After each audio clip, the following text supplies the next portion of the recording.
João Alberto Freitas nasceu e viveu na cidade de Porto Alegre, no Rio Grande do Sul.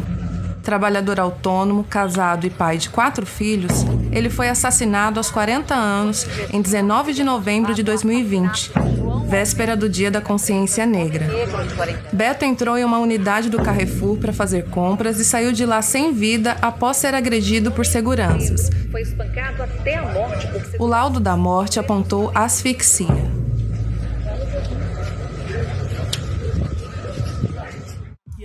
Dá exemplo, mais um preto pra matar. Colei no mercadinho de um bairro que se disfarça. Foi meu pai tocar pros radinhos. Como que é a história? O Beto deixou aqui no bairro também, torcer pro Zequinha igual vocês, como que ele era? Bom, então, ele era do bairro Humaitá, né? Aqui próximo à Arena do Grêmio, né? Aí se mudou pra cá, nunca queria conhecer o São José e junto com vocês, né, e tal, viu muito do clube aqui, né?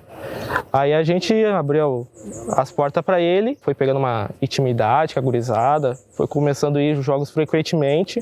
Ele disse, não, pô, São José é meu clube do coração aqui. Bom, Juca, eu estava em casa, sentado em frente ao computador, preparando o discurso que eu pretendia fazer no 20 de novembro, que seria a primeira coletiva conjunta da bancada negra eleita aqui em Porto Alegre.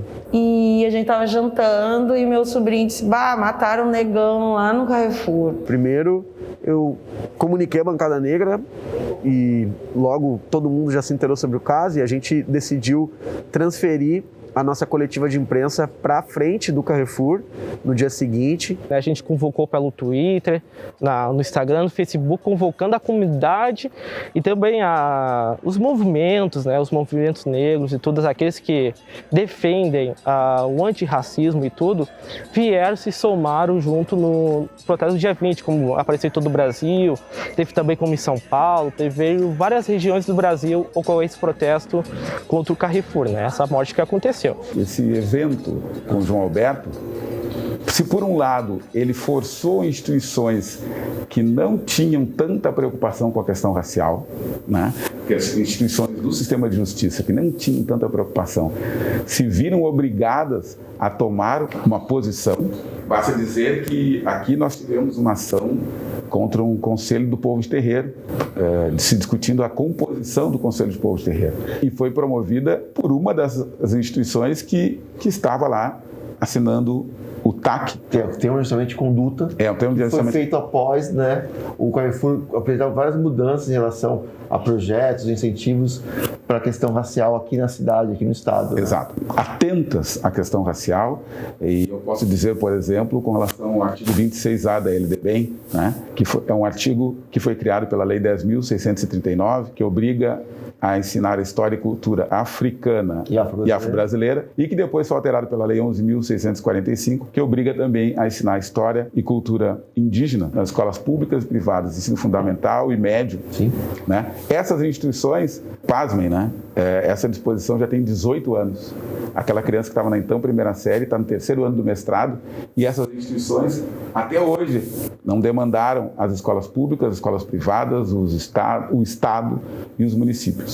Mas, nessa circunstância do João Alberto, elas, até pelo que estava acontecendo no mundo inteiro e também em Porto Alegre, né, as pessoas estavam indo ao Carrefour, fazendo protestos, né, eles tiveram que sentar e promover o termo de ajustamento de conduta. A gente tem uma tradição no Rio Grande do Sul e na cidade de Porto Alegre que é extremamente racista, que nutre de valores racistas para construir uma simbologia de apagamento do nosso povo no Estado.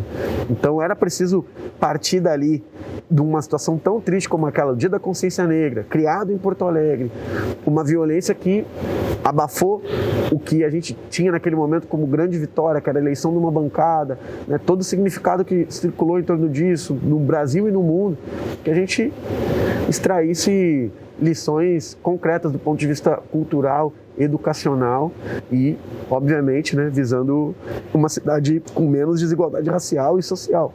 E isso não aconteceu. O que eu penso? Com o tempo as pessoas esquecem. Talvez lembrem agora, né? Talvez lembrem no 20 de novembro, mas ele merece mais do que isso, né? Ele merece muito mais do que isso. Então esse caso do Beto, ele mostra ele mostra o quanto o Estado é racista, o quanto o nosso país é racista e quanto ele é injusto. E quantos betos morrem todos os dias e a gente não fica sabendo. A diversidade que é a vida de uma pessoa negra e as suas relações faz com que se pense muito diversamente o que seria justiça. Então, e aí o movimento negro pensa assim, não, a justiça pro Beto é fechar aquela loja ali, transformar num centro de referência, um lugar que a gente não tem, né, no Rio Grande do Sul, num lugar que seja de discussão sobre o racismo aqui e nas nossas histórias, recuperar e também indenizar, né, de forma volumosa a família e tal. Essa era a ideia de justiça que o movimento, né, popular, que se articulou imediatamente após a morte dele, pensou. Que é isso, né? Dentro de um paradigma da pobreza, da carência que a gente tem, né? Então não vai pensar, não, o justo com essa grande multinacional é 10 milhões e eu vou lutar por 10 milhões e eu vou até o fim. É muito difícil tu encontrar isso. Eu acho que o Justiça para Beto, ao meu ver, eu daí fecharia com o movimento, acho que a gente teria que ter coisas de mais longo prazo, não só uma questão indenizatória, porque vida não se paga. O Beto morreu violentamente, traumatizou a família, isso não se paga. Mais uma vez a gente, né, a dívida da branquitude é impagável.